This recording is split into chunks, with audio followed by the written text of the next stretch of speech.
morning, all the way from Oka in Anambra State. A very good morning to you, Mr. Christian Chima. Good morning, Raymond, and good morning to your enlightened audience. It's good to have you here again today, as always. It's my pleasure always connecting with you and making my contributions on some of the issues on discourse.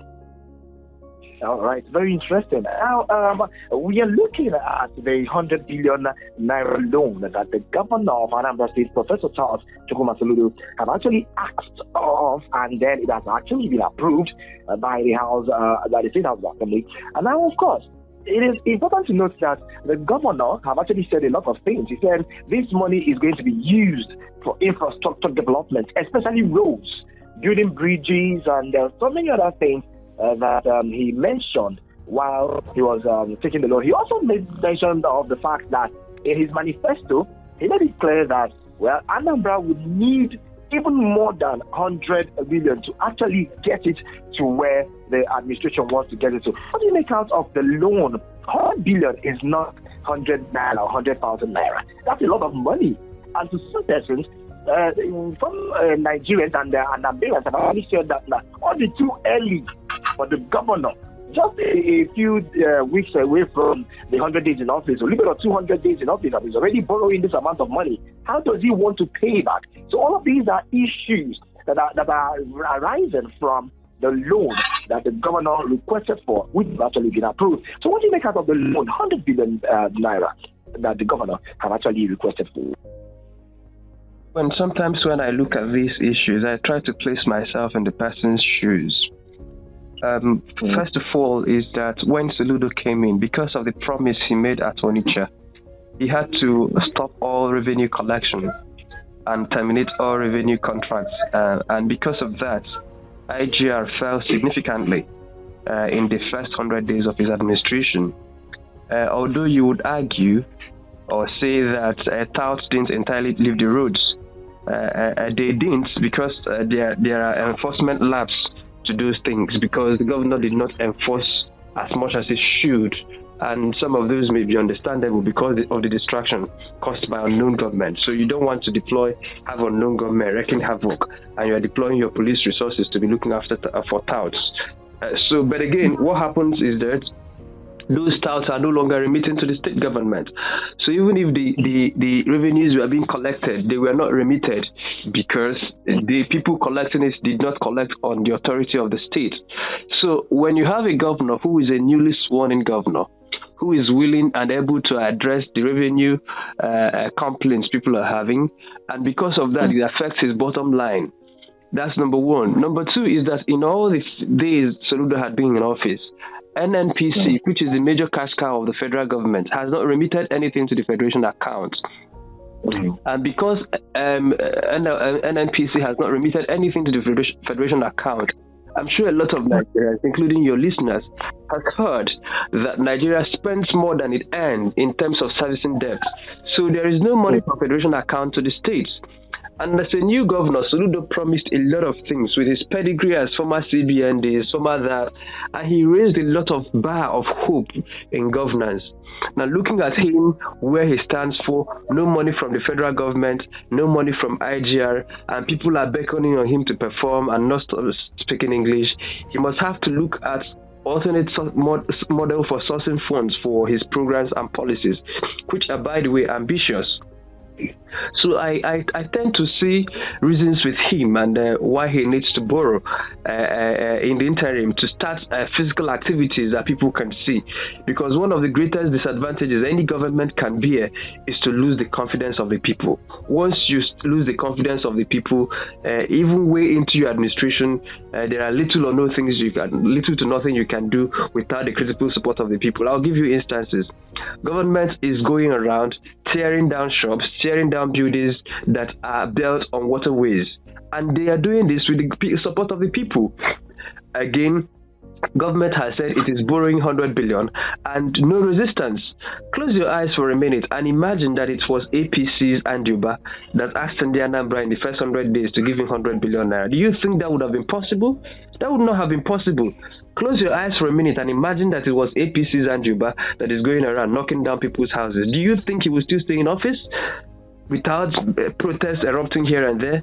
So that tells you a lot that the government can do if it enjoys the support of the people.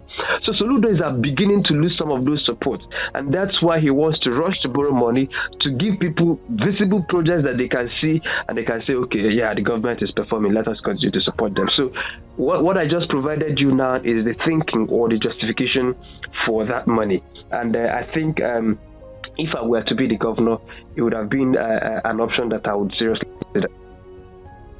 Yes, it would have been an option that you want to explore, borrowing the money. But then again, if you remember clearly, the governor, over time, have continued to say that, well, we would like to generate our own money, which is one of the reasons why he said, okay, every internally generated revenue should be paid online. It should be done electronically so that the state government will no longer be shortchanged by arboros who are on the street. Now, looking at it this way, and why did we not begin to look at where and how we can generate this money? Because by the time we begin to, are we going to be servicing this loan? How are we going to be servicing this loan? How long before we're paying back this loan? So that it's not a case of when you finish your tenure, for instance, you now have to allow other people inherit certain issues that started or you actually started. I don't think it would have been easier or better to look for alternative sources of raising money than just going for loan. I'm a member of the opposition, and I should be opposing this government. But I think I like to be fair-minded, that when I see someone who is doing something right, I will give him credit for it. If you looked, for instance, at what the governor has done in the first 100 days, he had made mistakes, he had also made some successes, right? Look at the security issue, for instance. When the governor came on board, maybe because of his speeches, maybe because of the way he was going about talking about ending the sit at home, unknown government activities spiked considerably in Anambra State. How did he address that? You saw Soludo go to Anambra community in Lagos. You saw Soludo go to Anambra community in Abuja, raising funds. And I think at some point, they even got Mr. Chief Anyebunam, the MD of Chisco Transport Company, becoming, the leader of, there was this security trust fund that Anambra people, rich people, began to donate money into that security trust fund managed by Chisco. You saw the likes of, E-Money donating money. You saw a lot of people donate, and I'm sure that Anambra people had this news. And he was able to mobilize Anambra resources. I don't know as to how much was raised and how the money was utilized, but what I'm beginning to see is that there's a considerable level of improvement, appreciable level of improvement in security situation in Anambra State. Not that unknown government has been wiped out completely, but the activities are no longer as brazen as they used to be in the first few days or weeks of Soludo administration. So if he has been able to raise Anambra money, free will donation from people who have the means to contribute into solving that security issue, then that shows you that this man has considered other alternate funding models. But look, in terms of critical infrastructure, especially infrastructure that will require a lot of capital, I don't think you want to have people contribute in perpetuity into doing that. So if there are revenue windows that are available for the government to explore, the government should by all means explore them. I'll talk about my reservations and where I think the government should do right in terms of this, but I'm trying to also show you that if it were my own candidate, government, that this is one of the options we'll explore, because there is no money in Anambra State. The past administration mismanaged a lot of Anambra resources. This is not an issue that is up for debate. It's almost agreed that there was no money left, unlike the previous governor that left some money. This one did not leave anything. And then look at the state of infrastructure. Moving from point A to point B in Anambra State is now almost impossible. Routes that would have taken you ordinarily 15 minutes, you take you 3 to 4 hours because there is no infrastructure. Without that infrastructure, buying and selling in Onitsha becomes difficult because traders find it difficult to move in their goods from warehouses to the markets. Buyers also find it difficult to go into the market and buy and come out. So for you to engineer that business activities to grow again, the government must find ways first to make business community able to do their business in terms of naira and kobo, in terms of dollar and pound sterling. That is the thing. Build the critical infrastructure, then you begin to tax those businesses.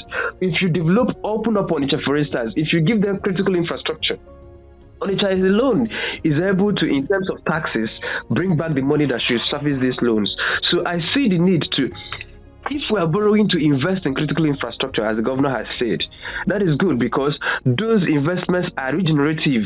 That they are investments you can see that once you open up on it, access to markets, critical infrastructure, farmers can bring out their produce, traders can bring in goods and services, then things can open up. Some of those roads, you can even put a toll on them and then collect back those revenues. And now coming to your argument or the points you raised about government trying to strengthen its IGR, that is not up for debate. Government must make every effort to strengthen its IGR. But look at where this government is coming from. From an IGR that was heavily reliant on arborers. And the people have said, we no longer want these arborers. And as a student of change, there are two ways to it. You can engineer change overnight, like from arbor to no arbor in one night. But how do you get a state who are used to doing business with arbor to migrate into a state that's now fully automated? You are paying your... Okay, look at what he has proposed and look at the kind of resistance it's generating. Okada unions, Keke unions, bus unions, they are protesting that they are not going to pay the new consolidated revenue. There is a whole lot of issues there and there. The governor and his team are trying to put out the fire. People are saying, oh, it's too expensive. He's saying, oh, if you aggregate all those monies per day, it's amount to less. You know, it's not going to be easy.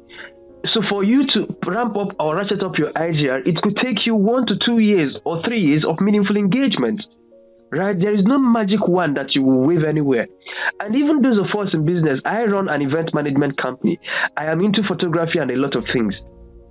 A lot of those high-profile events that give my company the money to stay afloat are no longer happening in Anambra State. People are telling you, oh, like there's a high-profile person that was buried in Lagos. I won't call the names. A few weeks ago. Right? Because the family does not feel safe enough to come into Anambra to do their funeral. So if you don't have high-profile events, how do people like us who are into events, entertainment, make our money? And then how do you expect me to pay my taxes? The same thing applies to people in business, music, hospitality, buying and selling. Almost all sectors of economy are affected. Now, if people who are supposed to pay these taxes are affected by the economy, then how do you want to? So the best thing to do is to find ways to borrow money and inject into that economy. See if you can do projects that will bring back businesses, and then afterwards you begin to recoup your investment from taxing the people. That's a revenue model I endorse any time of the day. All right, thank you very much. That's a revenue model that you endorse any time of the day. Now, this brings us to another question, Chima. Over the years, we have seen governors and leaders who actually apply for these loans, get the loans, but we do not get to see the evidence of these loans.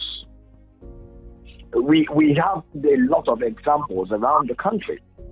But other set of Nigerians are saying that we can't want to pass even though that we, to an extent, trust the Soludo himself and the administration, or the very visible that all of this money on the nobody knows the contracts, that the people who the contracts have been given to, the contractors, will do the job that is needed, which is another problem. And it has also raised questions like, how will the government begin to monitor to make sure that if they give A and B construction company the contract of building all the bridges in Anambra State, for example, that they are going to deliver on their promises and build the bridges so that in the Anambra we see the evidence of the loan that they have borrowed. How would the government go about that part? Well, that is where I am beginning to have reservations, and then that is where the pattern line is being drawn, because that is where also I'm beginning to slightly deviate or have my disagreements with the Soludo government. Because anybody that looked at, for instance, Buhari's government will see that Buhari plunged Nigeria into a lot of debt. And there is no tangible projects, no visible evidence, nothing on the ground to justify the huge borrowings. And then how did this money end up? Did they end up in private pockets? If they were plowed into projects, what are the projects? Where are the projects and what are they? One of the preconditions for acquiring loan or the State House of Assembly approving a loan request from the government is that there will be a detailed borrowing plan, a detailed expenditure plan, and a detailed repayment plan. I'm aware that the Soludo administration supplied the State House of Assembly some form of details, but it wasn't so detailed. For instance, the government is talking about devoting 50% of the money to infrastructure. Now, when you talk about infrastructure is a generic term, right? It's not a specific term that anybody can pinpoint. What is infrastructure? If the government wants to do Amansi Oka Road, government should indicate, sorry about that, we're going to do Amansi Oka Road. Amansi Oka Road is 2.7 kilometers. We're going to do it at 457 million naira. And that is number one. Number two, we are going to do Ochanja there should be specific roads mentioned. We are going to dualize 33 to Nkwele Zunaka. It should be mentioned. Specific projects. You mention specific projects, mention the size of the project, and mention the amount of the project involved. So that when this loan is obtained, people from Nkwele will wait for 1 month, 2 months, 3 months. They don't see tractors on their roads. They don't see anything on the road. They'll begin to ask questions. But when nobody knows, for instance, I'm from Newi, I don't even know. I know that Newi is a commercial town. And I know that there is no how the state government will borrow 100 billion naira and at least 5 billion out of that money will not enter Newi. But as of today, as attentive as I am, I don't know one location in Newi where that money is supposed to be invested in. So if tomorrow nothing happens there is no reasonable ground for me to track those developmental projects. So Soludo administration, I am encouraging it, although he has gotten the approval from the State House of Assembly, to make haste to publish publicly all the infrastructure projects it wants to do with this loan. If it's going to build ultra-modern market, it should tell us where the market is located, how much it's going to expend on that market. If it's going to build roads and bridges, it should tell us the exact location of those bridges, those roads, whether they are constructing of new roads, whether they are rehabilitation of new roads, whether they are dualization of already established roads.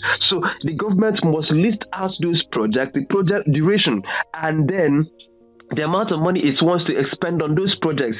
Then afterwards, you're now talking about open budgeting. Then afterwards, you're talking about open contracting. The government should be able to say, oh, that's Miata Road or that 33 Nkwele Zunaka Road. We have awarded the contract of dualizing it to Setraco or to MMM or to Chima Construction Company or to 7FM Construction Company or to Okwachinaka and Sons Construction Company. At this amount, we have in the first instance paid 30% mobilization fee.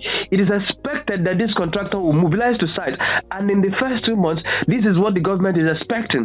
When that is open and everybody knows it, then citizens can begin to call you on your radio to say, governor told us 2 months ago that he awarded so and so contract to so and so person, and then the government said that after 3 months we are going to see so and so thing. I passed that road this morning, nothing happened. People can call your show and make such reports. That is where I'm beginning to have slight disagreements with the Soludo government. That matters like this should not be shrouded in secrecy. I trust Soludo. Everybody trusts Soludo because of his pedigree. But the government is not one-man business or telling us to trust you. Government is about systems and processes.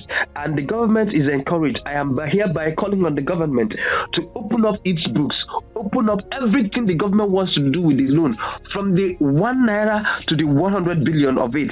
Every kobo should be accounted for, except, of course, for projects and programs that is going into security, which that matters of security, some of those are matters that you should take away from the prying eyes of the public because of its sensitive nature, right? But outside of security investments, all other investments that should be drawn from this loan, not just from the loan but from every government expenditure, should be put out there in the public. In the Anambra, who employed Soludo to do this work, should be able to know at every point what the government is doing and how the government is doing it.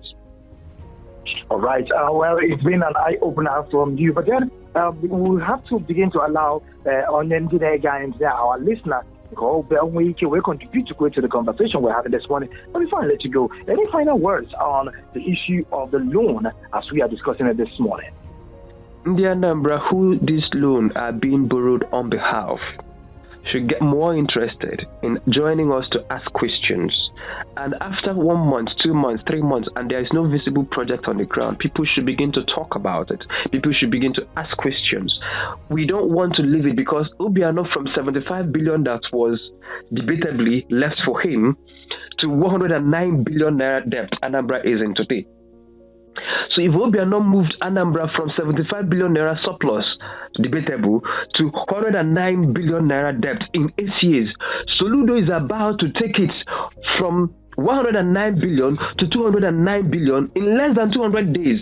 Questions should be asked. We trust this government enough to allow him to make such a giant leap.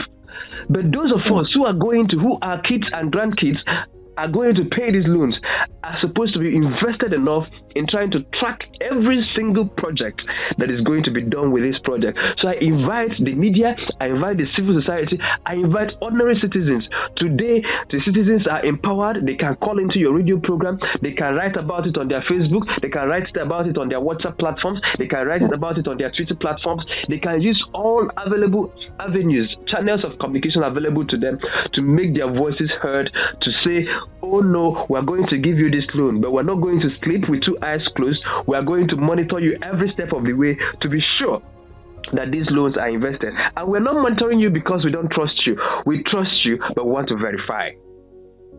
Exactly. We trust you, but we want to verify. Thank you very much, Christian Chima, for joining us as always on the program. And we hope that, the Anambra will have the benefit of this loan that is being borrowed now.